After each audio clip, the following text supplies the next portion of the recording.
부산 해운대의 한 빈소는 차분한 슬픔으로 가득 차 있었습니다. 푸른색 꽃들과 하얀 국화로 꾸며진 곳에는 윤순자 할머니의 영정사진이 놓여 있었습니다. 75년의 삶을 마치고 떠난 그녀의 모습은 사진 속에서 깊고 아름다운 미소를 간직하고 있었습니다. 미영, 그녀의 며느리는 검은 상복을 입고 장례식장 한쪽에 조용히 서 있었습니다. 그녀의 눈가는 붉게 부풀어 있었고 지난 4년간의 간병으로 인한 피로가 얼굴에 선명히 드러나 있었습니다.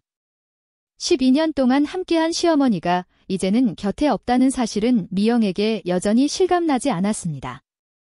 그녀의 마음 한쪽에는 시어머니의 무관심에서 벗어난 안도감과 함께 끝내 시어머니의 사랑을 받지 못했다는 공허함이 뒤섞여 있었습니다. 장례식장 안은 저조한 흐느낌과 조문객들의 위로의 말들로 가득 차 있었습니다. 미영이 차를 정리하던 중 둘째 며느리인 강소연의 목소리가 또렷하게 들려왔습니다. 네, 형님이 어머님을 제대로 모시지 못한 것 같아요. 어머님은 마지막 순간까지 형님 때문에 마음고생이 심하셨죠. 미영은 그 말에 심장이 무겁게 내려앉았습니다. 그녀는 천천히 소리가 나는 곳을 바라보았습니다. 소연은 친척들과 함께 장례식 절차를 이끌고 있었습니다. 38세의 나이에도 여전히 아름다웠던 그녀는 검은 옷을 입었으나 화장은 완벽했고 조문객들 앞에서 눈물을 씻는 모습은 마치 미리 준비한 듯 보였습니다. 소연의 옆에는 남편 정재훈이 조용히 서 있었습니다. 사업의 실패로 어깨가 무거운 그의 모습은 아내 소연의 당당함과는 대조적이었습니다. 소연은 애도를 표하며 눈가를 손수건으로 두드리며 말했습니다. 어머니께서 며느리 중에서 저를 제일 잘 따르셨다고 늘 말씀하셨어요. 그래서 정말 감사했어요. 하지만 마지막에 형님이 간호를 제대로 못해서 소연의 말이 중간에 끊기자 친척들은 고개를 끄덕이며 그녀의 어깨를 다독였습니다. 미영은 소연이 자신에 대해 한 말을 들으며 입술을 깨물었습니다. 12년 동안 한 번도 불평 없이 시어머니를 모셨던 그녀의 마음속에는 이제까지 알아주지 않았던 자신의 정성이 무시당한 듯한 분노가 일었습니다. 마지막 4년, 간호사인 자신이 시어머니의 암투병을 직접 돌보았고 얼마나 많은 슬리플러스 나이츠과 눈물의 세월을 보냈는지 그 아무도 몰랐습니다. 하지만 시어머니는 끝내 소연만을 사랑했으며 소연은 그 사실을 자신이 미영을 비방하는 무기로 삼고 있었습니다. 미영은 장례식장에서 거리를 두며 구석으로 물러섰습니다. 남편 정현수는 조문객들을 응대하느라 바쁘고 그런 모습을 바라보며 미영은 또다시 외로움을 느꼈습니다. 현수는 항상 바빴고 해외 출장으로 자주 집을 비웠습니다. 그 사이에 미영은 시부모님과 두 사람만으로 지내며 모든 집안일을 책임졌습니다. 시어머니가 미영에게 냉담할 때도 현수는 어머님은 그런 의도가 아니었을 거야 라며 상황을 회피했고 결국 미영은 혼자 외로움을 감내해야 했습니다. 저녁이 되자 조문객들은 대부분 돌아갔고 자리는 가족만 남았습니다. 한기범 할아버지는 아내의 영정 앞에 오랜 시간 조용히 앉아 있다가 어렵게 자리에서 일어났습니다. 75세의 나이에도 여전히 꿋꿋한 모습이었지만 아내를 잃은 슬픔은 그의 구부러진 어깨와 깊게 패인 주름에 그대로 드러났습니다. 평소 과묵했던 그는 슬픔의 자리에서도 말이 없었습니다. 가족들은 빈소 뒤편의 작은 방에서 간단한 저녁을 먹었고 감정이 격해질까 두려워 아무도 많은 말을 하지 않았으며 숟가락이 부딪히는 소리만 쨍그랑 울렸습니다. 그때 한기범 할아버지가 입을 열었습니다. 이제 아내도 없고 나는 재산이 필요 없다. 그의 목소리는 낮고 묵직했습니다. 조금만 남기고 모든 고생한 가족들에게 나누어 줄 생각이다. 그 순간 방 안의 분위기가 달라졌습니다. 미영은 소연의 표정이 급격히 변하는 것을 놓치지 않았습니다. 소연은 재빨리 남편 정재훈에게 의미심장한 시선을 보내자 정재훈은 그 눈빛을 이해하고 목을 가다듬었습니다. 조심스럽게 정재훈이 말문을 열었습니다. 상속은 당연히 어머니를 잘 모신 사람이 관리해야 한다고 생각합니다. 어머니가 우리 소연이를 정말 아끼셨죠. 그의 말은 간접적이었지만 다분히 명확했습니다. 어머니의 재산을 자신들이 맡겠다는 뜻이었습니다. 미영은 그 말을 듣고 숨이 막힐 듯한 기분이었습니다. 자신의 진심 어린 노력은 누가 알아주지 않는데 소연이 이제는 재산까지 가져가려 한다니 전혀 이해할 수 없었습니다. 미영은 남편 현수를 바라보았으나 그는 고개를 숙이고 침묵하고 있었습니다. 늘 그랬듯 여지껏 갈등이 일어날 때마다 중재자가 아닌 방관자가 되기를 선택해왔습니다. 미영은 이러한 남편이 원망스러웠으나 동시에 그가 어머니의 장례식에서 불필요한 분쟁을 원치 않는다는 것도 알고 있었습니다. 식사가 끝난 후 미영은 화장실에 가기 위해 복도로 나섰습니다. 그때 빈소 옆 작은 대기실에서 소연과 시아버지의 대화 소리가 들려왔습니다. 미영은 발걸음을 멈추었습니다. 아버님, 사실 말씀드리기 죄송하지만 소연의 목소리가 더욱 낮아졌습니다. 어머니의 건강이 형님 때문에 더 안 좋아지신 것 같아요. 나중에는 간호를 제대로 안 했다던데 순간 미영은 얼어붙었습니다. 피가 솟구치는 듯한 기분이었습니다. 어떻게 그런 말을 할 수 있는지? 지난 4년간 거의 잠도 못 잤습니다. 시어머니가 통증으로 밤새 신음할 때마다 곁에 있었고 병원에서 퇴원하신 이후에도 24시간 그녀를 돌보았습니다. 그런데 이제 와서 간호를 제대로 하지 않았다고? 미영의 손은 떨리고 있었습니다. 그 모습에 시아버지가 고개를 끄덕이는 것을 보고 미영은 쌓은 억울함과 시어머니의 냉대를 묵묵히 참았던 시간이 모두 부정당하는 기분이 들었습니다. 그녀의 몸은 떨리기 시작했습니다. 더 이상 참을 수 없었습니다. 자신이 모든 희생과 정성이 무시당하는 것을 지켜볼 수는 없었습니다. 미영은 다시 빈소로 향했습니다. 무거운 발걸음이었지만 마음은 이미 깨어난 듯 단단했습니다. 미영이 환한 표정으로 빈소에 들어서자 가족들이 모두 그녀를 바라보았습니다. 그러나 미영은 그 시선을 느끼지 못했습니다. 그녀의 눈은 오직 시어머니의 영정사진과 제단에만 고정되어 있었습니다. 미영의 얼굴은 창백했고 눈에는 분노와 상처의 불꽃이 타올랐습니다. 12년 동안 어머님을 지극정성으로 모셨는데 이렇게 모욕을 당해야 합니까? 그녀의 목소리는 떨리고 있었습니다. 소연과 시아버지는 미형의 이야기를 듣고 그녀에게 다가갔습니다. 미형의 목소리는 흐릿해졌고 씩씩한 눈에서 뜨거운 눈물이 쏟아졌습니다. 이내 억누르고 있던 분노가 치밀어 오른 미형은 제단 쪽으로 두 손을 뻗었습니다. 그 순간 제단이 흔들리더니 시어머니의 영정사진과 재물이 바닥에 쏟아졌습니다. 꽃병이 깨지며 과일들이 바닥에 굴렀고 촛불은 꺼졌습니다. 장례식장은 순간 정적에 휩싸였습니다. 남편 현수는 놀라서 외쳤고 그의 얼굴에는 믿을 수 없다는 표정이 드러났습니다. 소연의 비명소리가 울려 퍼졌습니다. 소연은 충격에 휩싸여 뒤로 물러섰지만 그녀의 눈에서는 어떤 승리의 감정이 스쳤습니다. 재우는 그저 입을 다물고 상황을 지켜봤고 시아버지 한기범 할아버지는 아무 말 없이 미형을 바라보았습니다. 미형은 그 자리에서 주저앉아 오열하기 시작했습니다. 12년간의 기억이 쏟아졌습니다. 어떻게 이런 일이 있을 수 있냐며 미형은 흐느끼면서 이야기했습니다. 제가 얼마나 정성을 다해 모셨는데. 장례식장은 완전히 침묵에 빠졌고 깨진 꽃병에서 흘러나온 물이 바닥을 적셨습니다. 시어머니의 영정사진은 바닥에 떨어져 유리가 부서졌으나 그 사진 속의 표정은 여전히 엄격하게 미형을 쳐다보는 듯했습니다.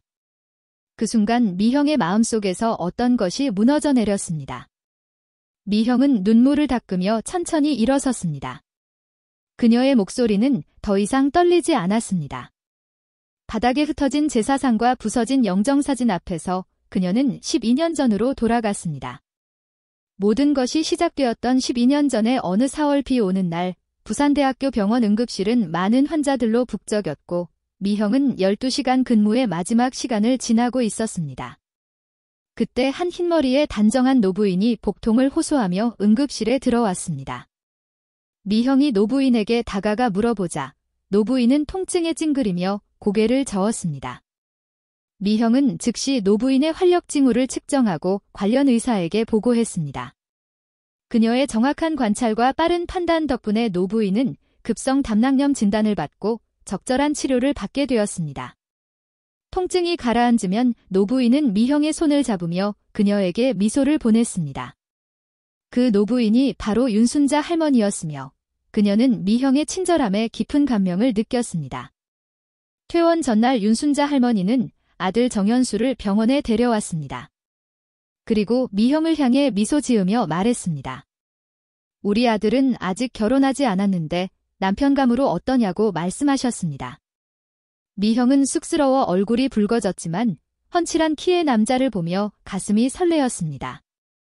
정현수는 부드러운 미소를 자랑했고 그의 눈빛은 따뜻한 느낌을 주었습니다. 이렇게 시작된 두 사람의 관계는 6개월 후 결혼으로 이어졌습니다. 미형은 현수를 사랑했고 특히 그의 어머니 윤순자 할머니가 자신을 아들의 배우자로 선택해 주었다는 사실에 감사했습니다. 결혼 초기의 모든 것은 완벽했습니다. 윤순자 할머니는 미형을 친딸처럼 아끼고 집안일도 함께 나누었습니다. 미형은 시어머니의 건강을 케어하며 간호사로서의 지식을 활용했고 시어머니는 그런 며느리를 자랑스러워했습니다. 그러나 6개월이 지난 후 상황은 서서히 변하기 시작했습니다. 장남인 현수 때문에 윤순자 할머니는 며느리에 대한 기대가 높아졌고 처음에는 사소한 지적으로 시작되었습니다. 미형아, 요즘 아침에 좀 늦는데 우리는 항상 새벽 5시에 일어나 아침 준비를 해야 한단다. 항상 말하는데 음식이 여전히 싱겁단다. 우리 가족은 간이 좀 센 음식을 좋아하지 않니? 옷차림이 너무 단정하지 않은 것 같구나. 미형은 모든 지적을 진지하게 받아들이며 노력했습니다. 그러나 시어머니의 기준은 계속 높아졌고 미형의 노력은 항상 부족하다고 여겨졌습니다. 결혼 2년이 지나고 미형과 현수는 아이를 원했습니다. 하지만 여러 번의 시도에도 불구하고 임신이 이루어지지 않자 그들은 병원을 찾게 되었습니다. 검사 결과는 미형에게 불임 문제가 있다는 진단을 내렸습니다. 괜찮아, 여보. 우리는 두 사람의 행복한 삶을 꾸릴 수 있어요. 라고 현수가 위로했지만 미형은 자신이 남편에게 아이를 줄 수 없다는 사실에 깊은 상처를 입었습니다. 더 큰 충격은 시어머니의 태도 변화였습니다. 불임 사실이 밝혀지자 윤순자 할머니는 미형을 대하는 태도가 완전히 달라졌습니다. 대를 이을 손자도 못 낳는 며느리에게 무슨 소용이 있니? 우리 집안에 무슨 죄가 있어서 이런 며느리가 들어온 거야? 현수야, 너는 아직 젊으니 다시 시작할 수도 있어. 시어머니의 가혹한 말들은 미형의 마음에 큰 상처를 남겼습니다. 현수는 어머니의 말에 크게 반발하지 않았습니다. 다만 어머니도 집안의 대를 이으려는 것이니 그런 말씀을 하시는 것 같아라고 말했습니다. 미형은 남편이 자신을 적극적으로 변호해주지 않는 것에 더욱 외로움을 느꼈습니다. 결혼 5년 차에 시동생 정재훈이 결혼하였습니다. 정재훈의 아내 강소연은 성격부터 외모, 태도까지 모두 완벽했습니다. 명문대 출신의 깔끔한 외모와 공손한 태도를 가진 소연은 처음부터 시어머니의 마음을 사로잡았습니다. 소연이는 정말 예쁘고 너무 잘해 시어머니는 친척들에게 소연을 자랑했습니다. 똑똑하고 예에 바르며 요리 솜씨도 훌륭하지 미형은 이런 시어머니의 말에 가슴이 아팠지만 감정을 숨겼습니다. 그녀는 소연과의 좋은 관계를 유지하려 애썼고 동서로서 서로 돕고 싶었습니다. 결정적인 변화는 소연이 결혼 1년 만에 아들을 낳았을 때 나타났습니다. 시어머니는 첫 손자를 보며 기쁨의 눈물을 흘리고 소연을 우리 집안의 보물로 칭했습니다. 소연이, 내가 우리 집안을 이어주었구나. 고맙다. 그 순간부터 미형과 소연 간의 차별은 더욱 심화되었습니다. 소연이 만든 미역국은 맛있다는 칭찬을 받았지만 미형이 만들었을 때는 물이 부족하다는 평가를 받았습니다. 소연이 시부모님께 드린 선물은 센스가 있다며 찬사를 받았지만 미형이 가져온 선물은 굳이 이런 것도 사왔니? 라는 반응이었습니다. 그럼에도 불구하고 미형은 조용히 자신의 역할에 충실했습니다. 그녀는 전직 간호사로서 시부모님의 건강을 세심하게 관리하고 특히 시어머니의 고혈압과 당뇨 관리는 신경 썼습니다. 현수가 해외 출장으로 자주 집을 비우는 사이 미형은 혼자서 시부모님을 보살피며 가정을 지켰습니다. 그러던 중 결혼 7년 차의 시어머니가 대장암 진단을 받았습니다. 초기에는 수술을 통해 완치 판정을 받았지만 4년 뒤 암이 재발하며 상황이 심각해졌습니다. 시어머니는 화학치료와 방사선 치료를 시작했고 부작용으로 인해 일상생활이 힘들어졌습니다. 미형은 자신의 경력을 뒤로하고 시어머니의 병간호에 전념했습니다. 그녀는 시어머니의 약 복용 시간을 관리하고 영양가 있는 음식을 준비하며 매일 밤마다 일어나서 체위를 바꿔주었습니다. 항암 치료로 구토가 심할 때나 통증으로 밤을 새울 때도 미형은 항상 시어머니 곁을 지켰습니다. 하지만 시어머니의 표정은 여전히 차가웠고 미형의 헌신에 대한 고마움을 드러내지 않았습니다. 오히려 소연이 가끔 방문할 때만 환하게 웃으며 반겼습니다. 우리 소연이 왔구나. 반갑다. 고생이 많구나. 미형은 시어머니가 소연에게만 효도하시는 것 같다고 느꼈습니다. 그녀는 방문할 때마다 화려한 꽃다발과 고가의 보양식을 선물해 사람들의 시선을 끌었으나 실제로 시어머니의 피로를 덜어주지는 못했습니다. 그럼에도 불구하고 시어머니는 소연이 손을 만지는 것만으로도 큰 위안을 느끼는 것 같았습니다. 가장 슬픈 것은 시어머니의 건강이 악화되자 소연이 주변에 미형에 대한 불리한 소문을 퍼뜨린 일이었습니다. 그녀는 친척들과 이웃에게 미형이 어머니를 제대로 모시지 않아 상태가 나빠졌다고 이야기하였습니다. 심지어 미형이 시어머니의 약을 제때 챙기지 않는다거나 식사를 소홀히 했다는 거짓말도 있었습니다. 그런 소문이 들려올 때마다 미형은 마음이 찢어지는 듯 했습니다. 그러나 그녀는 시어머니에게 그런 이야기를 하지 않았습니다.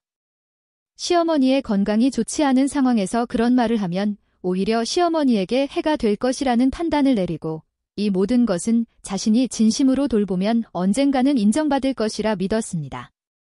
시어머니의 건강 상태는 더욱 악화되었고 마지막 몇 주 동안 미형은 병원 침대 옆에서 24시간을 함께 있었습니다. 현수도 해외 출장을 미루고 돌아왔지만 그의 어머니 상태를 보며 감당하지 못했습니다. 결국 마지막 순간에도 미형은 홀로 시어머니의 임종을 지켰습니다. 어머님, 편히 가세요. 제가 아버님 잘 모실게요. 미형은 시어머니의 손을 잡고 작은 목소리로 이야기를 나누었습니다. 마지막 순간 시어머니는 미형의 손을 약하게 붙잡았고 그녀의 눈에서 한 방울의 눈물이 떨어졌습니다. 그것이 미형에게 남긴 마지막 인사였습니다. 시어머니가 세상을 떠난 후 미형은 큰 슬픔에 빠졌습니다. 12년 동안 쌓인 아쉬움과 상처 속에서도 그녀는 진정으로 시어머니를 그리워했습니다. 장례식장에서 소연의 발언을 들었을 때 미형의 마음속에 억울함과 분노가 폭발했습니다. 뜨거운 눈물이 그녀의 뺨을 타고 흐르며 12년 동안의 헌신과 소외감이 함께 흘러내렸습니다. 장례식장의 무거운 정적 속에서 그녀는 자연스럽게 시아버지 한기범에게 시선을 돌렸습니다. 75세의 그는 여전히 차분한 모습으로 상황을 지켜보고 있었습니다. 미형은 떨리는 목소리로 말을 했습니다. 한기범은 평생 말보다는 행동으로 자신의 뜻을 나타내온 인물입니다. 부산대학교 국문학과에서 30년을 가르쳐온 그는 강의 중에도 필요한 말만 간결하게 전했습니다. 학생들은 그를 침묵의 정교수라고 부르며 그의 통찰과 지혜를 존경했지만 가정에서는 과묵한 편이었습니다. 아침 식사 시간에 신문을 읽으며 날씨에 대한 짧은 말 한마디가 그의 유일한 대화였고 저녁에는 밥이 맛있다며 간단한 칭찬이 전부였습니다. 가정의 대부분의 결정은 아내 윤순자에게 맡겨졌고 그는 조용히 따르기만 했습니다. 미형이 처음 이 집에 온 날 한기범은 단 한마디만 남겼습니다. 그것 이후로 그는 미형과 거의 대화를 나누지 않았지만 항상 그녀를 눈여겨보고 있었습니다. 윤순자가 미형의 음식을 비난할 때마다 한기범은 조용히 그 음식을 더 많이 드셨습니다. 미형이 시어머니의 약을 정확히 챙기고 늦은 시간까지 집안일을 하는 모습과 그녀의 차가운 대우에도 참아내는 모습을 모두 지켜보았습니다. 소연이 가족에 합류한 후 한기범의 침묵은 더욱 깊어졌습니다.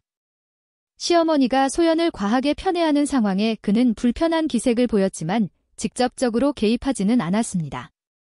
소연은 시아버지의 조용함을 약점으로 여겨 그를 무시했습니다.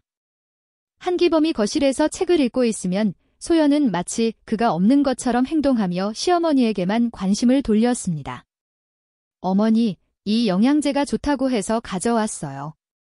어머니, 제가 좋아하시는 도라지 무침을 만들어 왔어요. 어머니, 손주가 너무 예쁘죠?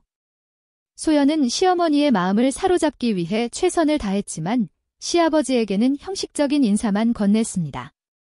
그런 소연의 태도에도 한기범은 특별한 반응을 보이지 않았습니다. 그러나 그의 날카로운 시선은 소연이 시어머니 앞에서만 효도하는 척하고 뒤에서는 다른 모습을 보이는 것을 놓치지 않았습니다. 어느 저녁, 미영이 설거지를 하던 중 한기범이 부엌에 들어왔습니다. 그는 잠시 미형을 관찰하다가 조용히 물었습니다. 물 한 잔만 줄 수 있을까요?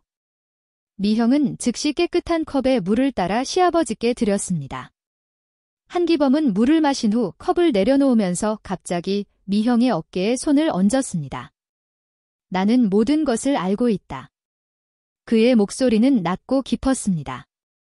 너무 신경 쓰지 마. 그의 그 짧은 말 한마디에 미형의 눈에서 뜨거운 눈물이 쏟아졌습니다. 쌓인 외로움과 서러움이 한순간에 무너지는 듯 했습니다. 시아버지가 자신의 아픔을 이해하고 있다는 사실만으로도 큰 위로가 되었습니다. 미형은 더 이상 말을 잇지 못했습니다. 한기범은 조용히 손수건을 내밀어 미형의 눈물을 닦아주었고 아무 말 없이 부엌을 나갔습니다. 그 짧은 순간은 미형에게는 12년 중 가장 따뜻한 기억으로 남았습니다. 시어머니의 암이 재발하고 상태가 더욱 악화되면서 한기범의 마음속 갈등은 심화되었습니다. 그는 아내의 고통을 지켜보며 괴로웠고 동시에 미형이 헌신적으로 간호하는 모습을 보며 감사를 느꼈습니다. 소연은 여전히 시어머니 앞에서만 효도를 가장했지만 실질적인 간호는 미형이 맡고 있었습니다. 어느 날 밤, 윤순자 할머니의 상태가 특히 나빠졌습니다. 미형은 밤새 시어머니 곁을 지켰고 한기범 역시 아내의 병실을 떠나지 않았습니다. 새벽에 시어머니가 잠시 안정된 듯 잠이 들자 미형은 지친 몸을 이끌고 복도로 나갔습니다. 복도 의자에 앉아 잠이 든 미형은 병실에서 들려오는 한기범의 목소리로 깨어났습니다. 평소 과묵한 그가 아내에게 긴 이야기를 듣고 있었습니다. 그의 목소리는 떨리고 있었습니다. 병실은 잠시 조용해졌습니다. 미형은 문 앞에 서서 숨을 죽이고 그 대화를 엿들었습니다. 한기범은 계속해서 이야기했습니다. 그런데 우리는 특히 당신은 그 아이에게 따뜻한 말을 건넨 적이 없지? 미형이는 좋은 아이인데 우리가 좀 더 따뜻하게 대했어야 했어. 그의 말에 미형의 가슴은 먹먹해졌습니다. 그는 항상 자신의 편이 되어 주었던 것입니다. 그날 밤 윤순자 할머니의 상태는 급격히 악화되었고 이른 새벽 그녀는 조용히 숨을 거두었습니다. 한기범은 아내의 임종을 지키며 다시 말을 잃었습니다. 그의 눈가에는 깊은 슬픔이 담겨 있었고 그 슬픔은 말로는 다 설명할 수 없을 만큼 깊은 것이었습니다. 하지만 미형은 이제 시아버지의 침묵이 어떤 의미인지를 알고 있었습니다. 그것은 약함이 아니라 강함이었고 무관심이 아니라 깊은 사랑이었습니다. 장례 준비 과정에서 소연은 계속해서 주도적으로 나섰고 시아버지마저 무시하는 태도를 보였습니다. 아버님, 이런 일은 저희에게 맡기세요. 너무 걱정하지 마세요. 모든 결정을 스스로 하려 했습니다. 그러나 미형은 시아버지의 의견을 존중하며 그의 뜻에 맞춰 장례를 준비했습니다. 그리고 장례식 당일 모든 상황은 터져나왔습니다. 미영아, 한기범의 목소리가 미형을 현실로 끌어당겼습니다. 그는 장례식장의 중앙에 서서 미형을 바라보고 있었습니다. 그의 눈빛에는 분노가 아니라 이해와 용서가 담겨 있었습니다. 괜찮다. 그는 짧게 말했습니다. 그 말을 듣고 미형은 다시 한번 시아버지의 깊은 이해와 사랑을 느꼈습니다. 한기범은 조용히 손수건을 내밀고 아무 말 없이 그녀의 어깨를 토닥였습니다. 장례식이 끝난 후 일주일이 흘렀습니다. 봄비가 내리는 창밖을 보며 미형은 깊은 한숨을 내쉬었습니다. 재단이 엎어졌던 그날 이후 집안은 완전히 두 패로 나뉘었고 미형은 철저히 고립된 기분이었습니다. 그녀는 커피잔을 손으로 감싸며 식어가는 온기를 느꼈습니다. 마치 자신의 삶처럼 차갑게 식어가고 있다는 느낌이었습니다. 여보, 우리 이야기 좀 해야 할 것 같아요. 현수가 거실로 들어오며 말을 꺼냈습니다. 그의 표정은 피곤해 보였고 눈 아래에는 다크서클이 진하게 드리워져 있었습니다. 그는 해외 출장 중이던 중 어머니의 장례식에 겨우 참석한 뒤 다시 출장을 마치고 돌아온 상황이었습니다. 당신이 그런 행동을 한 이유를 도무지 이해할 수 없네요. 어머님 장례식장에서 재단을 엎다니 왜 그런 행동을 한 거죠? 미형은 창밖을 바라보며 생각했습니다. 그녀조차 자신의 행동을 완전히 이해하지 못했습니다. 12년 동안의 괴로움, 소연의 끊임없는 모함, 그리고 시어머니가 죽기까지 인정받지 못한 슬픔이 폭발한 것뿐이었습니다. 미안해요. 미형이 작게 말했습니다. 저도 그런 일이 일어날 줄 몰랐어요. 하지만 동서가 했던 말들이 너무 억울했어요. 그럼에도 불구하고 그건 옳지 않았어요. 현수의 목소리가 높아졌습니다. 어머님 장례식이었잖아요. 친척들과 지인들 모두 지켜보는데. 미형의 눈에 눈물이 고였습니다. 후회가 밀려들었습니다. 충동적으로 행동한 자신을 원망했습니다. 시어머니에 대한 원망도 있었지만 아무리 그렇다고 해도 어머님의 장례를 망치다니. 그녀는 자신의 행동을 정당화할 수 없었습니다. 정말 죄송해요. 나중에 아버님께도 사과드릴게요. 아버지는 지금 얼마나 마음이 아프실까요? 아내를 잃은 슬픔도 클 텐데 장례까지 이렇게 된 거니까요. 현수는 한숨을 내쉬었습니다. 미형이 입을 열려던 찰나 초인종이 울렸습니다. 현수가 문을 열자 소연과 재훈이 서 있었습니다. 소연의 얼굴은 평소와는 달리 창백했고 눈 주위가 붉게 부풀어 있었습니다. 그러나 미영은 그것이 진짜 감정인지 연기에 불과한지 구별하지 못했습니다. 조금 이야기를 나눌 수 있을까요? 소연이 조심스럽게 질문했습니다. 그녀는 미영의 시선을 피하고 있었습니다. 4명은 거실에 앉아 있었고 무거운 정적이 흐르며 아무도 먼저 입을 열지 않았습니다. 드디어 소연이 말을 꺼냈습니다. 사실 많이 걱정하고 있어요. 그녀는 천천히 말을 이어갔습니다. 형님이 장례식장에서 그런 행동을 보였을 때 정말 놀랐어요. 우리뿐만 아니라 아버님도 많이 놀라셨다고 해요. 미영은 자리에서 일어날까 했지만 현수가 그녀의 손을 잡아 막았습니다. 더 말씀해보세요. 아버님께서 힘들어 하시는데 형님 때문에 더욱 마음이 아프시대요. 소연은 손수건으로 눈 주위를 닦았습니다. 사실 아버님 댁에 들렀다 오는 길이에요. 아버님이 많이 편찮으세요? 현수가 놀란 표정으로 물었습니다. 많이 우울해하셔서 어머님이 돌아가신 슬픔도 큰 상황의 장례식에서 그런 일이 생기니까. 소연의 목소리는 점점 작아졌습니다. 아버님께서는 조용히 지내고 싶다고 하셨어요. 미영은 가슴이 찢어지는 듯한 기분이 들었습니다. 시아버지를 실망시켰다는 생각에 감당할 수 없는 죄책감이 밀려왔습니다. 그녀와 시아버지 사이의 신뢰가 순식간에 무너진 듯 했습니다. 내일 아버지 보러 다녀올게요. 현수가 걱정스러운 얼굴로 말했습니다. 그게... 재훈이 조심스럽게 말을 잇기 시작했습니다. 아버지께서 당분간 형수님은 보고 싶지 않다고. 미영은 충격의 말이 나오지 않았습니다. 정말 아버지가 그렇게 말씀하셨다고? 현수가 의혹의 눈빛으로 물었습니다. 내구소연이 고개를 끄덕였습니다. 솔직히 아버님께서는 형님이 정신적으로 불안정하다고 걱정하셨어요. 요즘 형님이 이상하게 행동하시니까. 미영은 자리에서 벌떡 일어나며 소리쳤습니다. 형님 진정하세요. 소연이 놀란 표정으로 물러섰습니다. 보세요. 또 감정을 조절하지 못하시잖아요. 현수는 혼란스러운 표정으로 미영을 바라보았습니다. 그의 눈에서는 의심과 걱정이 번갈아 교차했습니다. 미영은 눈물이 흐르는 것을 느꼈습니다. 형님, 잠시 쉬는 게 좋을 것 같아요. 어머님 간호하느라 너무 피곤하셨잖아요. 그동안 저희가 아버님을 모시겠습니다. 미영은 소연의 섬세한 의도를 곧장 알아챘습니다. 그녀는 자신을 가족에서 떼어내려는 것임을 느꼈습니다. 소연은 자신의 이익을 위해 시아버지까지도 자신의 편으로 만들려 했습니다. 미영은 소연과 재훈이 떠난 후 남편에게 상황을 설명하고자 했으나 현수는 피곤해 보였고 더 이상 대화하기를 원치 않는 듯 손으로 제지했습니다. 오늘은 이만 자요. 내일 아버지를 뵙고 천천히 생각해 보겠습니다. 그 밤, 미영은 잠을 제대로 이루지 못했습니다. 소연이 가족들에게 자신을 정신적으로 불안정한 사람으로 몰고 가고 있다는 사실이 분명해졌습니다.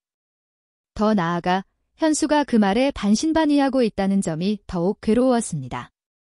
그녀는 자신의 행동이 초래한 결과를 되짚으며 깊은 후회에 빠졌습니다. 아침이 밝자 미영은 직접 시아버지 댁으로 가기로 결심했습니다. 이 모든 오해를 풀고 진심으로 사죄하기 위해서였습니다. 현수가 출근한 후 그녀는 시아버지 집으로 향했습니다. 가슴이 두근거렸지만 시아버지께서 자신의 진실한 마음을 이해해 주실 것이라는 희망이 있었습니다. 시아버지 댁에 도착했을 때 소연의 차가 이미 주차되어 있는 것을 보고 놀라움을 금치 못했습니다. 잠깐 망설였지만 그녀는 용기를 내어 초인종을 눌렀습니다. 직접 문을 연 것은 소연이었습니다. 그녀의 얼굴에는 놀람이 가득했습니다. 미영은 단호한 목소리로 말했습니다. 소연이 문을 간신히 열고 대답했습니다. 미영은 소연의 말을 믿을 수 없었고 곧 소연의 눈을 응시했습니다. 그녀의 눈에는 거짓이 넘쳐났습니다. 그러나 더 이상 싸울 힘이 없어 한 걸음 물러섰습니다. 소연은 가볍게 머리를 끄덕이며 문을 닫았습니다. 미영은 무거운 발걸음으로 집으로 돌아왔고 그렇게 시간이 흐르면서 상황은 더욱 나빠졌습니다. 소연은 계속해서 가족과 친척들에게 미영이 정신적으로 불안정하다는 소문을 퍼뜨렸고 심지어 그녀가 시어머니의 죽음에 책임이 있다는 암시까지 했습니다. 미영은 점점 더 고립되어 갔고 이제 시아버지의 지지마저 잃은 듯 했습니다. 세상에 혼자 남겨진 듯한 절망감이 그녀를 덮쳤습니다. 그녀는 자신의 행동을 되돌릴 수 있다면 무엇이든 할 용의가 있겠다고 생각했습니다. 하지만 이미 일어난 일은 되돌릴 수 없었습니다. 그 틈을 소연이 완벽하게 활용하고 있었습니다. 장례식 이후 한 달이 지났습니다. 봄이 깊어지고 정원의 진달래가 붉게 피어났지만 한기범 할아버지의 집은 여전히 무거운 침묵 속에 잠겨 있었습니다. 창가에 앉아 책을 넘기던 그는 문득 멈추고 깊은 한숨을 내쉬었습니다. 아내가 남긴 빈자리는 너무 크고 깊었습니다. 더 아픈 것은 아내가 떠난 후 방향을 잃은 가족 사이의 갈등이었습니다. 한기범 할아버지는 시선을 창밖으로 돌렸습니다. 그의 눈에는 깊은 고뇌가 서려 있었습니다. 작은 며느리 소연이 틈만 나면 찾아와 미영에 대한 험담을 늘어놓았고 아들 현수는 갈등 속에서도 어떤 결정을 내리지 못한 채 전전긍긍하고 있었습니다. 무엇보다 큰 며느리 미영은 완전히 고립되어 있었습니다. 이런 상황은 더 이상 안 되겠다고 생각한 한기범 할아버지는 중얼거렸습니다. 그는 서랍에서 오래된 일기장을 꺼냈습니다. 아내 윤순자 할머니가 생전에 계속 써온 일기였습니다. 한기범 할아버지는 그 일기장을 가슴에 품었습니다. 이제는 진실을 밝혀야 할 시간이었습니다. 그날 저녁 한기범 할아버지는 가족들에게 전화를 걸었습니다. 내일 저녁 모두 집으로 모이세요. 중요한 이야기가 있습니다. 이튿날 저녁 가족들이 하나둘 모이기 시작했습니다. 현수와 미영이 먼저 도착했고 조금 뒤에 재훈과 소연이 들어왔습니다. 거실에는 무거운 정적이 흐르고 있었습니다. 미영은 고개를 숙여 자리에 앉았고 소연은 시아버지 옆에 앉아 다정한 미소를 지었습니다. 아버님, 요즘 어떠세요? 제가 끓인 보약 드셨나요? 소연이 물었습니다. 한기범 할아버지는 가볍게 고개를 끄덕였지만 그의 표정은 여전히 엄숙했습니다. 모두 모였으니 이야기를 시작하자 테이블 위에는 차와 과일이 놓여 있었지만 아무도 손을 대지 않았습니다.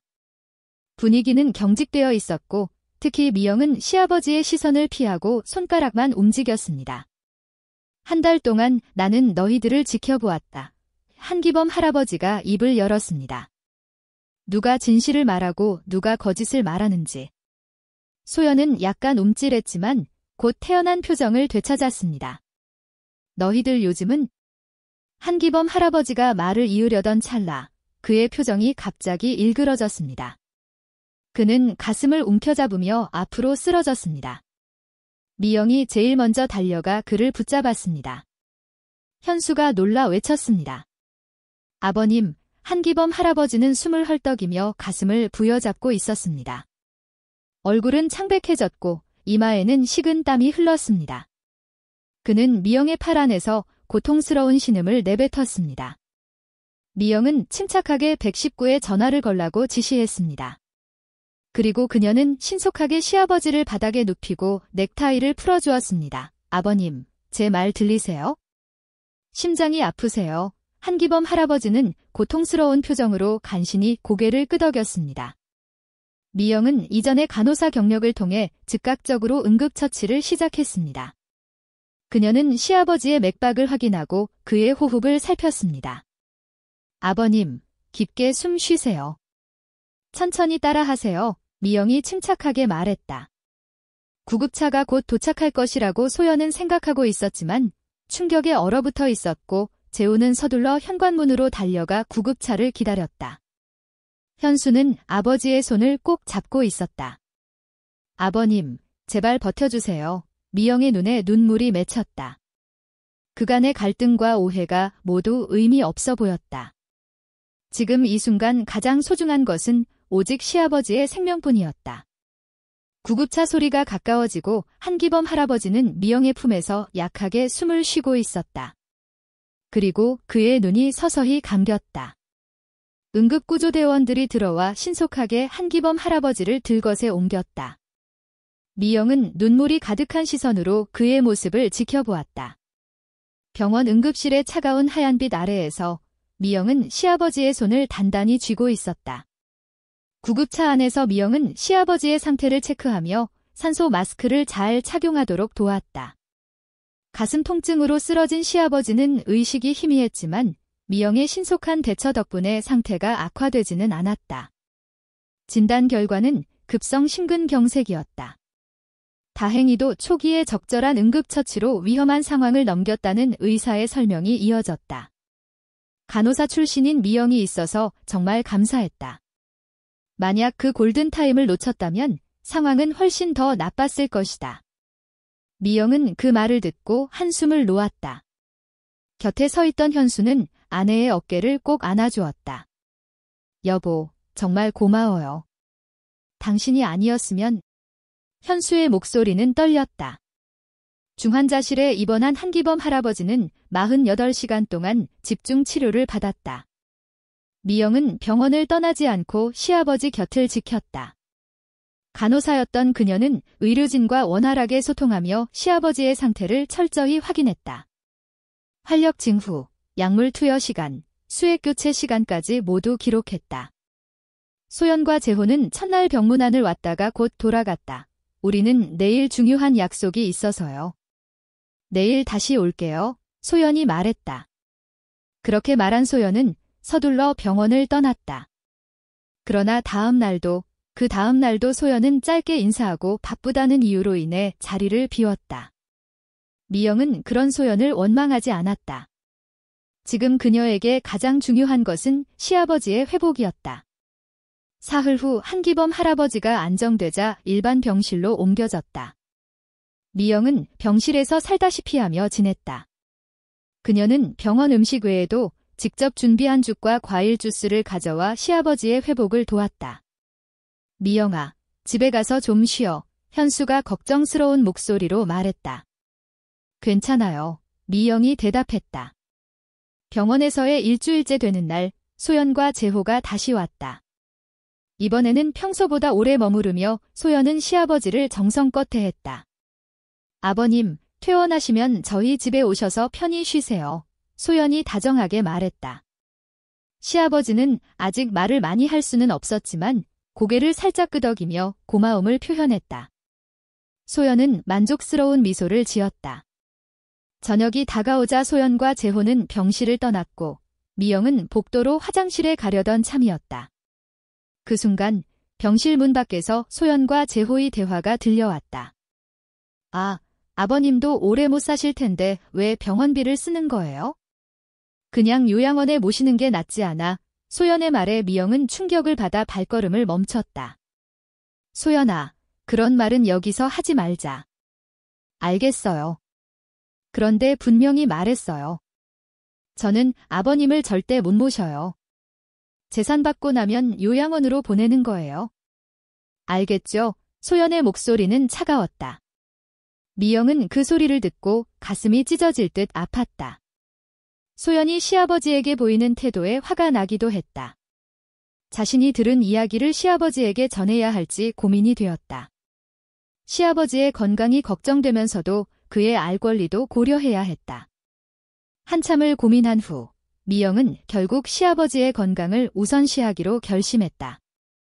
지금은 회복이 가장 중요하며 이러한 충격적인 이야기가 그의 상태를 더 악화시킬 수 있을 것이기 때문이었다. 그녀는 이 비밀을 마음속에 묻어두고 나중에 이야기하기로 했다. 다음 날 아침, 미영은 여느 때처럼 일찍 병실에 도착했다. 밤새 시아버지의 상태를 체크한 간호사가 반가운 소식을 전했다. 어제보다 훨씬 호전되셨어요. 산소 포화도도 안정적이고 활력 징후도 좋습니다.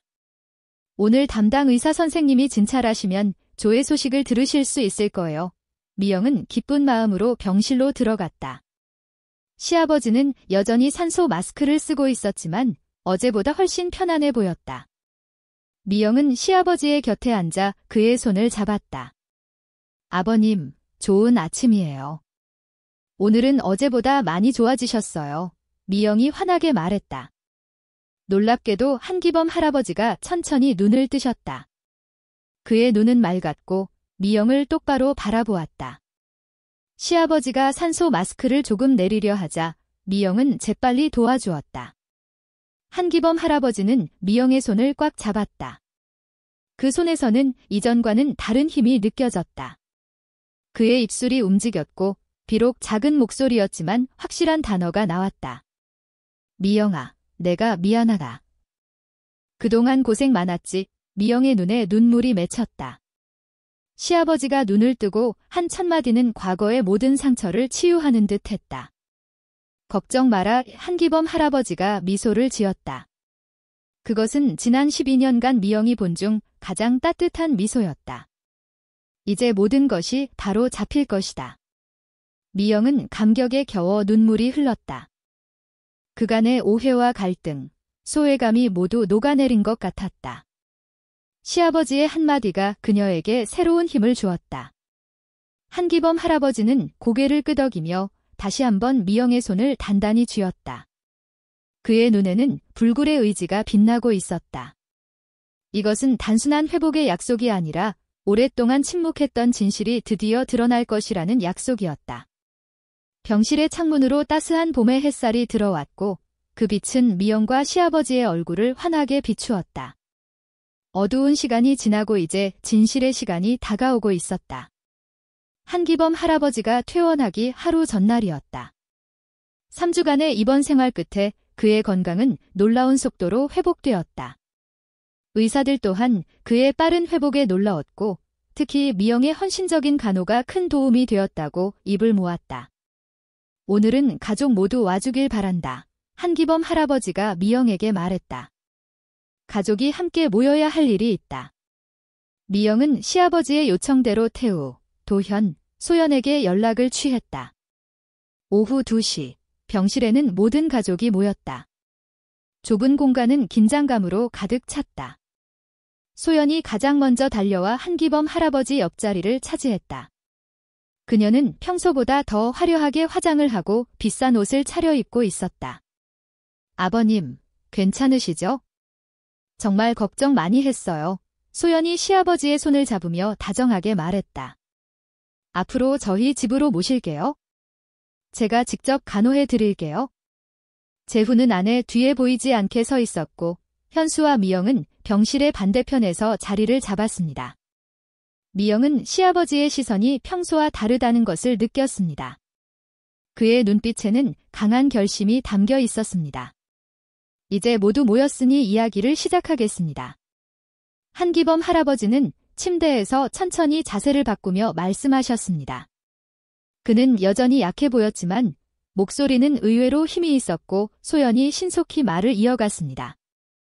아버님, 무리하지 마세요.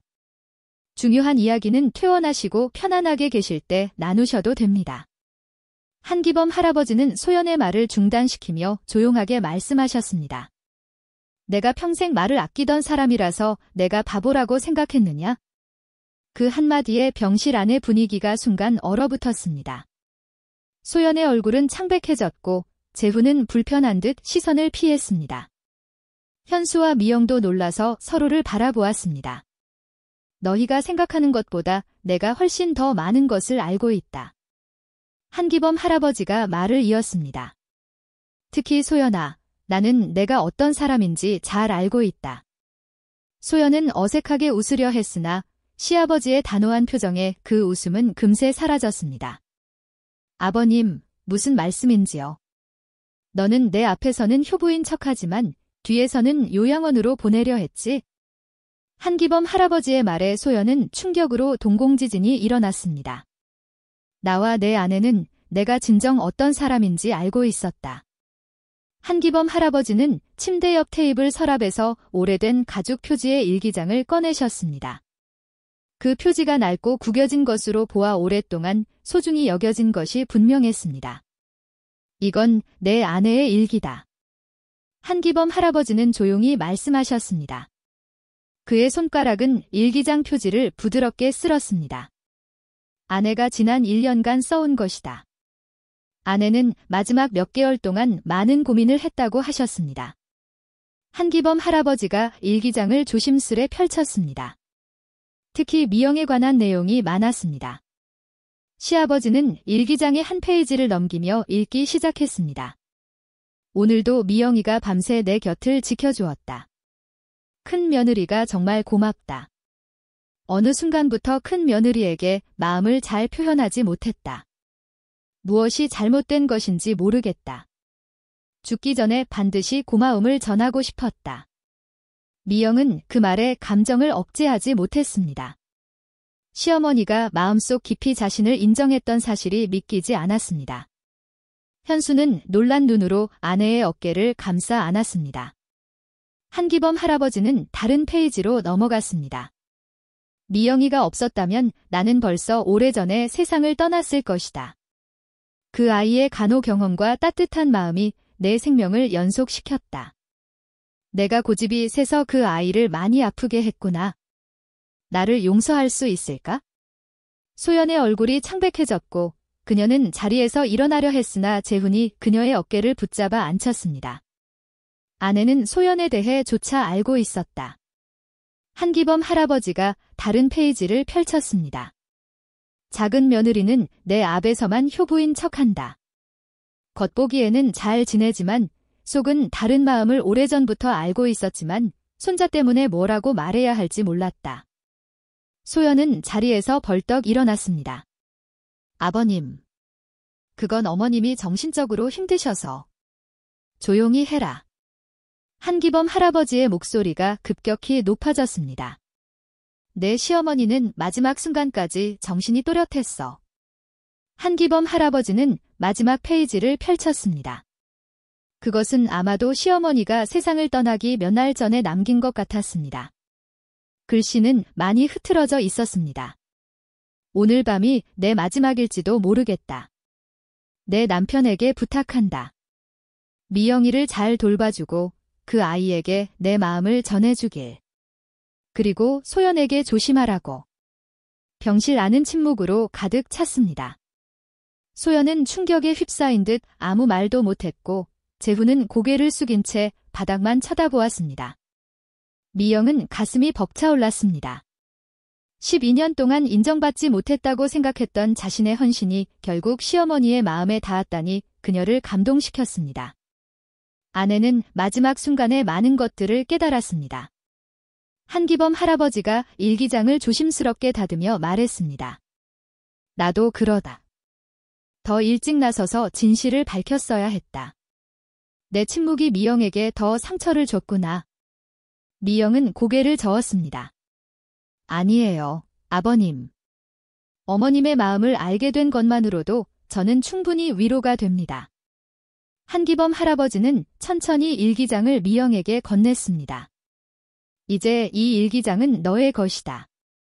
이건 너의 12년 헌신에 대한 어머니의 답변이다. 미영은 떨리는 손으로 일기장을 받았습니다. 이는 단순한 책이 아니라 시어머니의 진정한 마음이 담긴 귀중한 유산이었습니다. 12년간의 오해와 상처가 이 작은 일기장이 통해 치유되는 느낌이었습니다. 소연은 충격에서 헤어나오지 못하고 병실을 나가려 했습니다. 그러나 한기범 할아버지의 목소리가 그녀를 멈추게 했습니다. 소연은 아무런 말도 하지 못한 채 재훈의 팔을 잡고 병실을 빠져나갔습니다. 병실 안에는 지혜, 태우 그리고 한기범 할아버지만 남았습니다. 한기범 할아버지가 부드럽게 부르셨습니다. 미영은 시어머니의 일기장을 품에 꼭 안고 시아버지의 손을 단단히 잡았습니다. 오랜 세월 동안 쌓인 눈물이 이제 기쁨의 눈물로 변해 그녀의 뺨을 적셨습니다. 무거운 침묵이 내려앉았으나 그것은 이전과는 사뭇 다른 침묵이었습니다. 오해와 갈등의 침묵이 아닌 이해와 화합의 침묵이었습니다. 한기범 할아버지가 미소 지으며 말했습니다. 그동안 지나치게 침묵했던 것에 용서해라, 미영아. 미영은 시아버지의 손을 단단히 잡았습니다. 그녀의 눈에는 더 이상 눈물이 없었습니다. 대신 희망과 감사의 빛이 반짝이고 있었습니다. 현수는 아내와 아버지의 손을 함께 잡았습니다. 오랜 시간 동안 억눌렸던 진실이 마침내 드러나고 정의가 실현되는 순간이었습니다. 바깥으로 햇살이 병실을 따뜻하게 비추었습니다. 마치 윤순자 할머니도 이 순간을 축복하는 듯 했습니다. 시어머니의 49제를 맞이한 날, 미영의 집은 아침부터 바쁘게 움직였습니다. 창문으로 들어오는 봄 햇살은 따스하였고 창가에 놓인 하얀 국화는 프레이그런트한 향기를 뿜어냈습니다. 미영은 이른 새벽부터 일어나 정성을 들여 제사 음식을 준비했습니다. 떡과 과일, 나물과 고기 반찬 등 시어머니가 생전에 좋아하셨던 음식이 가득했습니다. 여보, 도와줄 일 없어? 현수가 부엌으로 들어오며 물었습니다. 미영은 고개를 저었습니다. 괜찮아요. 오늘은 제가 모든 준비를 하고 싶어요. 현수는 아내의 어깨를 소중히 감싸 안았습니다. 정오가 되자 한기범 할아버지가 도착했습니다. 병원에서 태어난 후 건강이 많이 회복되었지만 여전히 지팡이에 의지한 채 천천히 걸었습니다. 그의 눈은 맑았고 표정은 편안해 보였습니다. 아버님, 어서 오세요. 미영이 반갑게 맞이했습니다. 많이 좋아지셨네요. 한기범 할아버지는 고개를 끄덕였습니다. 내 덕분이다. 미영아. 소연과 재혼 부부는 오지 않았습니다. 병원에서의 일 이후 소연은 연락을 끊었고 재혼은 가끔 전화를 했습니다.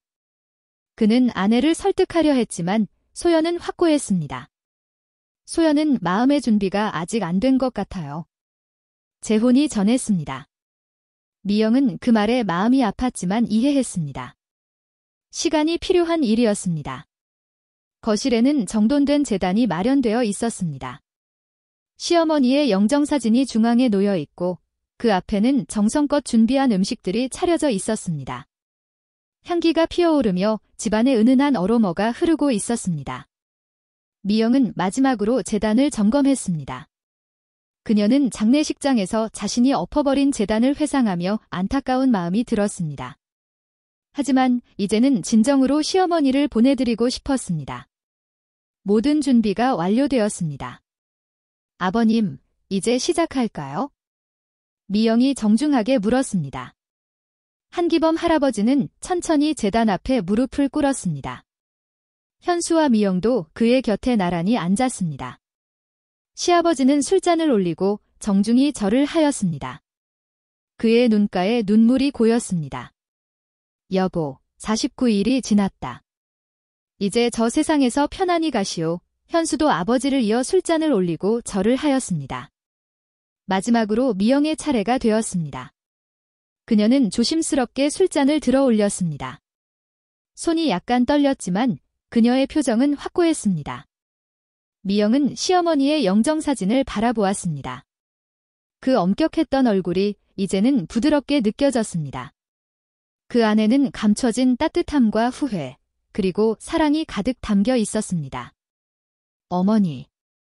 미영의 목소리는 떨렸습니다. 죄송합니다. 당내 식장에서의 행동을 용서해 주세요. 미영은 깊이 고개를 숙였습니다. 뜨거운 눈물이 그녀의 눈에서 흘러내렸습니다. 지금까지 감사했습니다. 편히 쉬세요. 미영은 정중하게 절을 올렸고 그 절에는 12년간 쌓인 모든 감정이 담겨 있었습니다. 분노와 서운함, 그리고 이제는 화해와 감사가 함께했습니다. 제사가 끝난 후 세 사람은 조용히 식사를 나누었습니다. 시어머니가 좋아했던 음식을 함께 먹으며 생전의 추억을 되새겼습니다. 웃음과 눈물이 교차하는 순간이었습니다. 식사가 마무리된 후 한기범 할아버지는 조심스럽게 작은 상자를 꺼냈습니다. 낡고 오래된 나무 상자였지만 정교한 조각이 새겨져 있었습니다. 미영아, 이것을 너에게 주고 싶다. 한기범 할아버지가 조용히 상자를 내밀자 미영은 놀라움과 의아함이 뒤섞인 표정으로 상자를 받았습니다. 아내가 평생 소중히 여겼던 물건이다. 한기범 할아버지가 부드럽게 말씀하셨습니다. 결혼 전 그녀의 어머니에게서 받은 것이다. 미영은 조심스레 상자를 열었습니다. 상자 안에는 은으로 만든 작은 비녀가 있었습니다. 단순하지만 우아한 디자인으로 끝부분에는 작은 연꽃 장식이 있었습니다. 한기범 할아버지가 설명했습니다. 아내는 마지막 순간까지 이걸 너에게 주지 못해 안타까워했단다. 미영은 비녀를 조심스럽게 만졌습니다. 시어머니가 그렇게 소중히 여겼던 자신에게 주려고 했던 물건이기에 그녀의 눈에 다시 눈물이 고였습니다.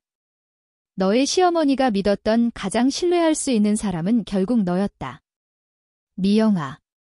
한기범 할아버지의 목소리는 떨렸습니다.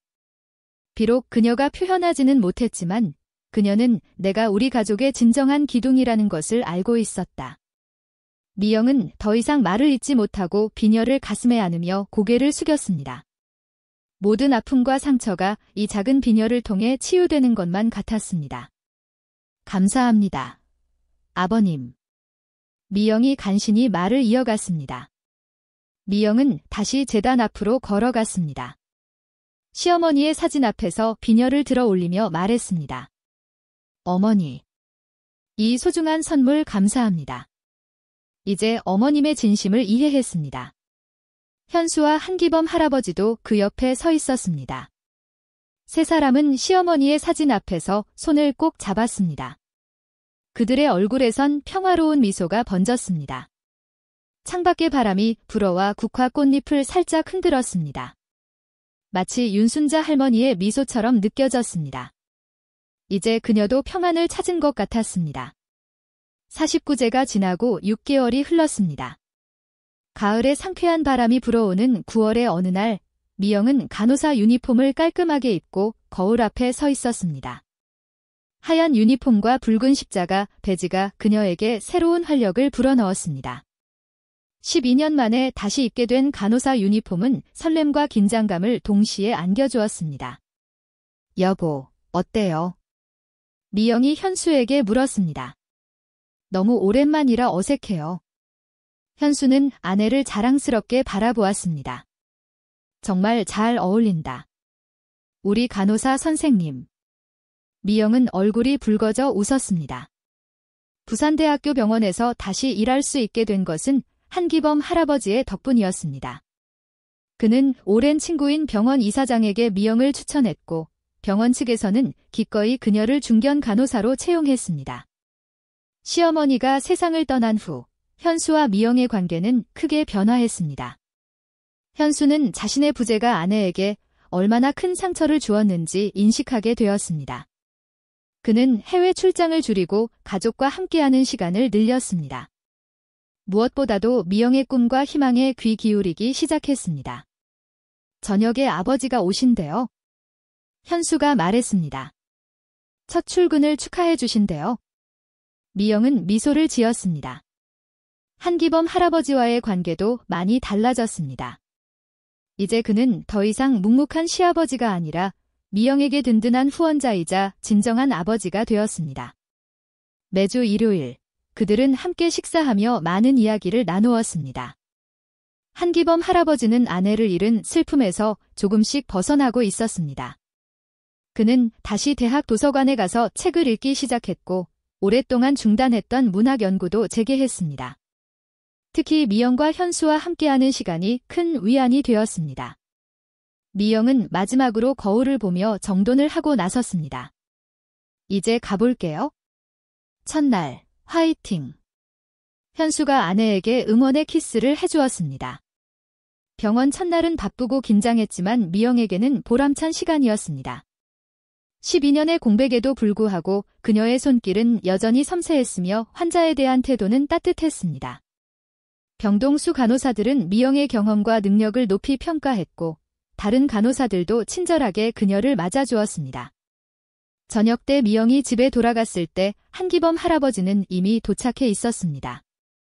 그는 식탁에 정성스럽게 차린 음식들과 함께 특별한 선물을 마련해 두었습니다. 미영아, 첫 출근 축하해. 한기범 할아버지가 미소를 지으며 작은 상자를 건네주었습니다. 미영이 상자를 열자 아름다운 청진기가 나왔습니다. 은색 바탕에 그녀의 이름이 새겨져 있었습니다. 아버님, 이런 선물은? 미영의 눈에 감동의 눈물이 고였습니다. 내가 다시 꿈을 찾아 나아가는 모습을 정말 자랑스럽게 생각한다. 한기범 할아버지가 말씀하셨습니다. 식사 중 미영과 현수는 오랫동안 고민해온 이야기를 꺼냈습니다. 아버지, 저희가 결정을 내렸어요. 현수가 조심스럽게 말을 시작했습니다. 한기범 할아버지는 호기심 어린 눈빛으로 두 사람을 바라보았습니다. 아이를 입양하기로 했어요? 한기범 할아버지의 눈이 환해졌습니다. 정말이냐? 정말 좋은 소식이구나. 미영과 현수는 안도의 미소를 주고받았습니다. 그들은 시아버지의 반응을 염려했지만 그의 진심 어린 기쁨에 마음이 놓였습니다. 어떤 아이인지 물어봐도 될까? 한기범 할아버지가 물었습니다. 6살 여자아이예요. 미영이 대답했습니다. 이름은 수연이이고 정말 예쁘고 밝은 아이예요.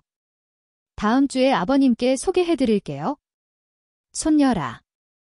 한기범 할아버지의 눈에 기쁨의 눈물이 고였습니다. 네, 어머니가 계셨다면 얼마나 좋아하셨을까? 1년 후, 봄날 아름다운 오후, 미영의 집 정원은 아이의 웃음소리로 가득 찼습니다. 이제 6살이 된 수연이는 활발하게 뛰어다니며 꽃들을 가르치고 있었습니다. 검은 머리를 양갈래로 묶은 그녀는 미영의 손을 잡고 이 꽃 저 꽃을 탐험했습니다. 한기범 할아버지는 정원 벤치에 앉아 그 모습을 흐뭇하게 지켜보았습니다. 그는 손녀를 무척이나 아꼈고 일주일에 2번씩 찾아와 동화책을 읽어주고 옛날 이야기를 들려주었습니다. 수연이가 달려와 한기범 할아버지의 무릎에 앉았습니다. 수연이의 작은 손에는 하얀 진달래 꽃이 들려 있었습니다. 한기범 할아버지가 미소를 지었습니다. 수연이가 호기심 가득한 눈으로 질문했습니다. 한기범 할아버지는 주머니에서 작은 사진을 꺼냈습니다. 그 사진은 시어머니 윤순자 할머니의 젊은 시절 모습이었습니다. 단아하고 아름다운 미소가 담긴 사진입니다. 한기범 할아버지가 수연이에게 사진을 보여주었습니다. 수연이는 사진을 주의 깊게 바라보았습니다. 한기범 할아버지는 부드럽게 웃으며 설명했습니다. 미영은 정원 가장자리에서 그 대화를 듣고 있었습니다. 시어머니에 대한 시아버지의 따뜻한 설명은 그녀의 마음을 따뜻하게 해주었습니다. 그녀도 이제는 시어머니를 다르게 기억하게 되었습니다. 엄격함 뒤에 감춰진 사랑과 미처 표현하지 못했던 감사함을 한기범 할아버지가 손녀의 머리를 쓰다듬으며 전했습니다. 수연이의 눈이 반짝였습니다. 한기범 할아버지가 말씀하셨습니다. 그때 현수가 정원으로 나왔습니다. 그는 퇴근 후 바로 집으로 돌아와 가족과 함께하는 시간을 소중히 여겼습니다. 수연이는 아빠를 발견하고 달려가 안겼고 현수는 딸을 높이 들어 올려 빙글빙글 돌렸습니다. 미영은 그 모습을 바라보며 행복한 미소를 지었습니다. 12년 전 간호사로서 시어머니를 처음 만나게 되었을 때 그녀는 이런 결말을 상상조차 할 수 없었습니다. 많은 고난과 아픔이 있었지만 결국 그것이 그녀를 더 강하게 만들었고 진정한 가족의 의미를 깨닫게 해주었습니다. 정원에는 봄바람이 불어오고 하얀 진달래 꽃잎이 살랑살랑 춤을 추었습니다. 그 모습은 마치 윤순자 할머니의 미소 같았습니다. 미영은 마음속으로 시어머니에게 말했습니다. 어머님, 보고 계신가요? 우리는 이제 진정한 가족이 되었어요. 앞으로도 어머님이 사랑하셨던 이 가족을 잘 지켜나가겠습니다.